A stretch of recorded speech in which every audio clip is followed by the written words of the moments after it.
జై తెలుగుదేశం జై తెలుగుదేశం అని ఈరోజు మారుమోగుతుంది. ఇంతకుముందు మారుమోగింది వేరు, ఈరోజు మారుమోగేది వేరు. ఎందుకంటే ఏప్రిల్ నెల ఏ రోజైతే చంద్రబాబు నాయుడు గారు నేను పెన్షన్ 4,000 రూపాయలు చేస్తానని మాట ఇచ్చారో ఆ రోజు నుంచి ఈ రోజు వరకు 3,000కు 1,000 రూపాయలు కలుపుతూ 3 నెలలది ఏప్రిల్ మే జూన్ నెలకు కలిపి 3,000, ఈరోజు జూలై నెలకు 4,000 రూపాయలు ఒక్కసారిగా 1,000 రూపాయలు పెన్షన్ పెంచి ప్రజలకందరికీ ఇస్తూ ఉంటే, పెన్షన్దారులకు అందరికీ ఇస్తూ ఉంటే వాళ్ళ ఆనంద ఉత్సాహాలు ఎంత ఉన్నాయంటే చెప్పలేకపోతున్నాం. ఈరోజు ప్రతి ఒక్కరూ మా వార్డులో 46వ వార్డులో పాలాభిషేకం చేశారు. వాళ్ళు చాలామంది అయితే సంబరాలు జరుపుకుంటా ఉన్నారు. ఇలాంటి కార్యక్రమాన్ని చూడాలని ఎన్ని రోజుల నుంచో మా కోరిక ఉండింది. గత 5 ఏళ్ళుగా వీళ్ళు చాలా నష్టపోయారు.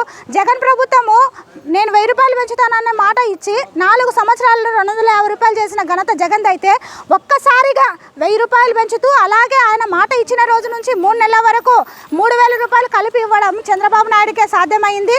కర్నూలు నగర అభివృద్ధి టీజీ భరత్తోనే సాధ్యమని చెప్పేసి ప్రజలందరూ ఊకుమ్మడిగా నమ్మి ఓట్లేసి గెలిపించుకొని ఈరోజు మేము తెలుగుదేశం పార్టీకి పట్టం కట్టాము. అలాగే ఆ మాటని నిలబెట్టుకున్నారు తెలుగుదేశం పార్టీ వాళ్ళు. నేను అందులో తెలుగుదేశం పార్టీలో ఒక భాగస్వామిని అయినందుకు నేను చాలా సంతోషకరంగా ఉన్నాను. తెలుగుదేశం పార్టీ నాకు ఇచ్చిన ఈ అవకాశాన్ని సద్వినియోగపరచుకున్నందుకు నేను చాలా సంతోషంగా ఉన్నాను.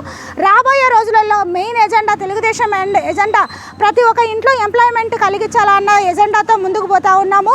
ఆ ఎంప్లాయ్మెంట్ ఎప్పుడైతే మేము కలిగిస్తామో ఈ అభివృద్ధి జరుగుతుంది. అభివృద్ధి జరగడానికి మెయిన్ మనకు కావాల్సింది, ఒక ఇంట్లో ఒక యజమానికి ఉద్యోగం ఉందంటే ఆ ఇల్లు సస్యశ్యామలంగా వాళ్ళకు వచ్చే జీతంతో అక్కడికి జరుపుకుంటూ వెళ్ళిపోతారు.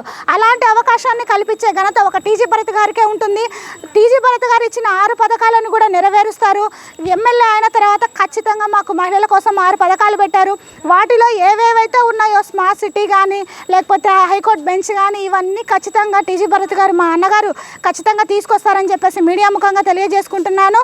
ఈ ఆనందము మాకు 5 ఏళ్ళ పాటు ఉండి నెక్స్ట్ ఎలక్షన్లకి సీఎం పదవికి ఒక పోటీ లేకుండా ఏకగ్రీవంగా చంద్రబాబు నాయుడు గారు ఎన్నికవుతారు. అలాగే కర్నూలు నగరంలో టీజీ భరత్ అన్న గారు చేసే మంచి కార్యక్రమాలను చూసి నెక్స్ట్ ఎలక్షన్లో అన్నకు పోటీగా ఎవరు కూడా ఉండరు, ఏకగ్రీవంగా అన్న కూడా ఎన్నిక అవుతారని చెప్పి నేను మనస్ఫూర్తిగా కోరుకుంటున్నాను.